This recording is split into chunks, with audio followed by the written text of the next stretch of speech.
30 million subscriber हो गए हमारे। 30 मिलियन सब्सक्राइबर तक कम से कम मैंने 20 करोड़ रुपए अपने, 20 करोड़ तो है ना, अगर मैं बैटिंग एप्स प्रमोट करता तो हाँ, फिर 20 करोड़ तो आराम से कमा लेता। इजीली कमाए थे 20 करोड़, 20 उससे भी करोड़, ज़्यादा। उससे भी ज़्यादा। जब से मैंने सौरभ जोशी के व्लॉग्स को डेट के साथ एनालाइज करना शुरू किया, उसके बाद एक चीज़ नोटिस हुई, उनके व्लॉग्स में टीवी दिखना लगभग बंद हो गया। इसी दौरान कई लोगों के लगभग 1.5 से 2 करोड़ रुपए बिना किसी जिम्मेदारी के बर्बाद हो गए। अब यहाँ एक बड़ा सवाल खड़ा होता है, क्या उनकी पोर्श सच में रेंट पर ली गई थी, और क्या किसी उनके करीबी कॉल ने ही पूरी बात बहाल ला दी। अब बात करते हैं एक व्लॉग की जो 26 अक्टूबर को अपलोड हुआ। उस वीडियो का टाइटल था fake egg prank on mummy ji. क्या सोचा था, मम्मी को पागल बना दूंगा मैं? मेरे को पता नहीं है क्या, ये आ ही नहीं सकता हमारे घर में कभी। इस व्लॉग में उनकी मम्मी एक बात बिल्कुल क्लियरली कहती हैं, मुझे इस बारे में कुछ नहीं पता, ये चीज़ हमारे घर कभी नहीं आ सकती और ना पहले आई है ना आगे आएगी।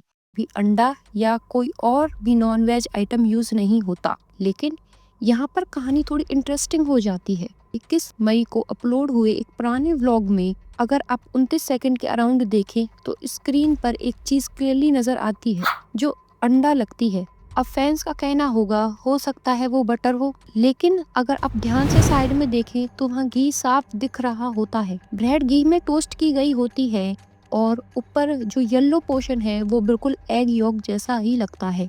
ये ब्लॉग काफ़ी पुराना है और उस टाइम सौरभ जोशी आज जितने अलर्ट और कॉशन हैं उतने शायद नहीं थे। मनोज ते वाला मामला, मनोज ते और सौरभ जोशी के बीच एक वक्त पर कंट्रोवर्सी हुई थी जिसमें दोनों तरफ से काफ़ी नेगेटिव रिएक्शन बनाकर डाला था। तो ब्लॉग में क्या हो ना कि बहुत सारा कमेंट आने लगा कि पीयूष का बिहेवियर ठीक नहीं था। आपको अब बच्चा है, उसको क्या ही मैच्योरिटी, आप लोग बोल रहे हैं कि घमंड, आप छोटा बच्चा क्या घमंडी होगा, उसको इतना नॉलेज क्या है। तो मैंने एक प्रॉपर पूरा एक्सप्लेन करते हुए वीडियो डाला 10 मिनट का।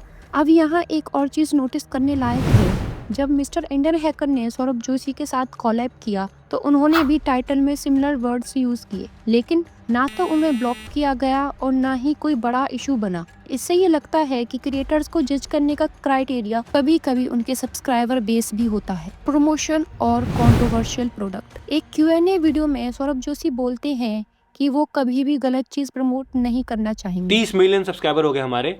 30 मिलियन सब्सक्राइबर तक कम से कम मैंने 20 करोड़ रुपए अपने, 20 करोड़ तो है ना, अगर मैं बैटिंग एप्स प्रमोट करता तो हाँ, फिर 20 करोड़ तो आराम से कमा लेता। इजीली कमाए थे 20 करोड़, 20 उससे भी करोड़, ज़्यादा। उससे भी ज़्यादा। उससे भी ज़्यादा। मैंने आज तक कभी एक भी प्रमोट नहीं किया।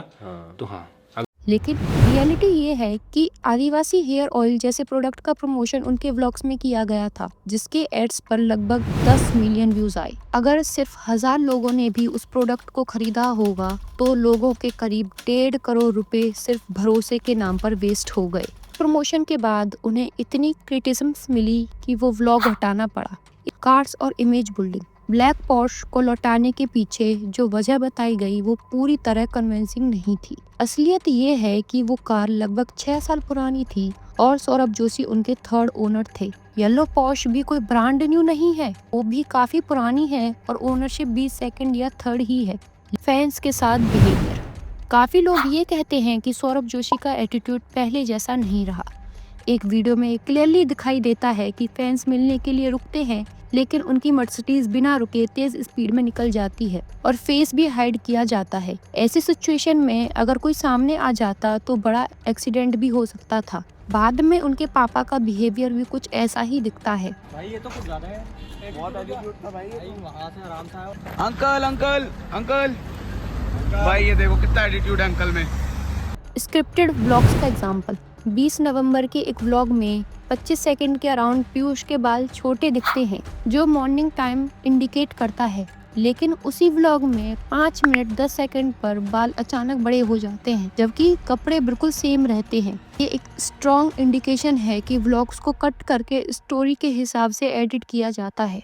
डेट्स छुपाने का पैटर्न। पहले के व्लॉग्स में डेट क्लियरली स्क्रीन पर लिखी होती है, लेकिन अब जो नए व्लॉग्स आते हैं उनमें डेट का कोई मेंशन नहीं होता। इसका रीजन सिंपल लगता है, पुराने कंटेंट को नई तरीके से प्रेजेंट किया जा रहा है। ये वीडियो किसी के खिलाफ हेट फैलाने के लिए नहीं है, मकसद सिर्फ फैक्ट्स और ऑब्जर्वेशन शेयर करना है। हर बड़ा